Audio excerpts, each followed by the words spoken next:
হযরত সুলাইমান আলাইহিস সালাম যে আংটি ছিল, আংটির মধ্যে আল্লাহ পাক রব্বুল আলামিনের নাম লেখা থাকার কারণে তিনি গোসলখানায় যাওয়ার সময় আংটিটা খুলে গোসলখানায় গেছেন।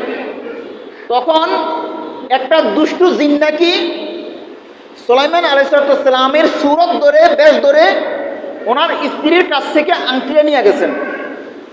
আংটিটা নিয়ে যাওয়ার পরে সুলাইমান আলাইহিস সালাম রাজত্ব থেকে সরে পড়ছেন, আর জিন হয়ে গেছে রাজা। কারণ আংটি তার কাছে থাকবো, সে তো রাজা, তো জিন হয়ে গেছে রাজা।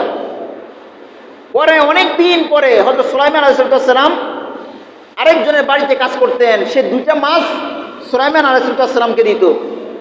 এই 2টা মাছ দিতে দিতে এক পর্যায়ে গিয়া একটা মাছের পেটের মধ্যেও আংটিটা পাওয়ার পরে সুলাইমান আলাইহিস সালাম আবার রাজত্ব ফিরে পাইছে। এটাও হাদিসের নামে চালিয়েছে। কারণ আল্লাহ পাক রব্বুল আলামিন জিন হোক শয়তান হোক কাউকে এমন কোনো ক্ষমতা দেন নাই যে সে কোনো নবীর আকৃতি ধারণ করতে পারে, এমন কোনো ক্ষমতা আল্লাহ পাক রব্বুল আলামিন কোনো জিনকে কোনো শয়তানকে দেন নাই। কোনো শয়তান বা কোনো জিন কোনো নবীর সূরত, কোনো নবীর আকৃতি ধারণ করার তার মধ্যে ক্ষমতা নাই।